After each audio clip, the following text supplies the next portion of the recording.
रीवा जिले का संजय गांधी हॉस्पिटल एक बार फिर सुर्खियों में बना हुआ है। यहाँ के आईसीयू वार्ड में जीवन रक्षक उपकरणों की बैकअप व्यवस्था को लेकर जो खुलासा सामने आया है उसने अस्पताल की तैयारियों और सुरक्षा मानकों पर गंभीर चिंता खड़ी कर दी है। क्या आपको बोरवेल करवाना है लेकिन लोकल और सस्ते पाइप्स लगाकर हो गए हैं परेशान? तो अब आपके शहर में आया है न्यूट्रॉन 40 kg बोरवेल पाइप। दमदार क्वालिटी के साथ 10 साल की गारंटी, ज्यादा मजबूती और लंबी उम्र का वादा। तो अगली बार बोरवेल करवाएं। केसिंग पाइप सिर्फ न्यूट्रॉन 40 kg ही लगवाएं।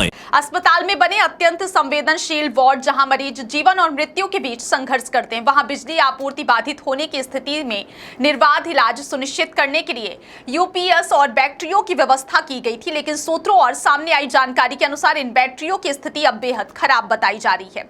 बताया जा रहा है कि आईसीयू, शिशु गहन चिकित्सा इकाई, gynae OT, medicine ICCU, surgery ICCU और एसपीडब्ल्यू जैसे अत्यंत संवेदनशील वार्डों में लगी यूपीएस बैटरियां लंबे समय से एक्सपायर हो चुकी हैं। ये वही वार्ड है जहां वेंटिलेटर और अन्य जीवन रक्षक उपकरण लगातार बिजली पर निर्भर रहते हैं। विशेषज्ञों के अनुसार यदि बिजली आपूर्ति बाधित होती है और जनरेटर को शुरू होने में कुछ मिनटों की भी देरी होती है तो यह समय मरीजों के लिए अत्यंत जोखिमपूर्ण साबित हो सकता है। ऐसे में यूपीएस बैकअप का उद्देश्य यही होता है कि बिना किसी रुकावट के वेंटिलेटर और अन्य उपकरण चलते रहें। लेकिन मौजूदा स्थिति में यह व्यवस्था कमजोर पड़ती दिखाई दे रही है। सूत्रों के मुताबिक अस्पताल में लगभग 150 से अधिक बैटरियां जो कोरोना काल के दौरान इंस्टॉल की गई थी, उनके निर्धारित समय सीमा पहले ही समाप्त हो चुकी है।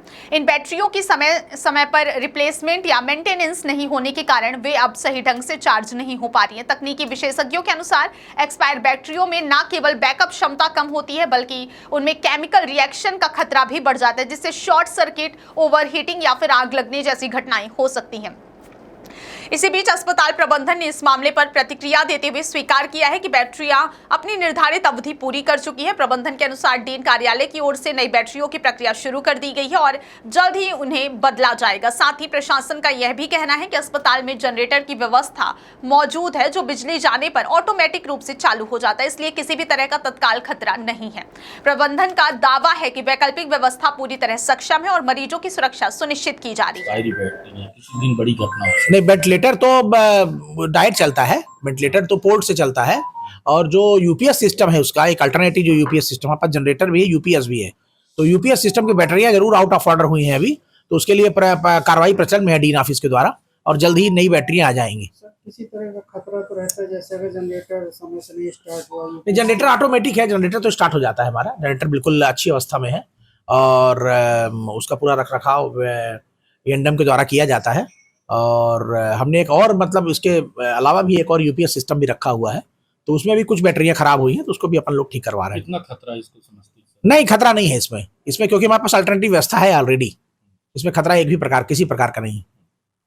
ब्लास्ट भी पहली बात तो डेडिकेटेड लाइन है, बहुत कम लाइन जाती है यहाँ से इलेक्ट्रिसिटी की, और दूसरी बात अगर चाहती है तो हमारा जनरेटर तुरंत चालू हो जाता है। सर ये काफी समय से एक्सपायर है तो इनको बदलवाया क्यों नहीं गया सर? नहीं, ये एक्चुअली में हमारे ऑफिस के द्वारा प्रचलन में नहीं है ये कार्रवाई।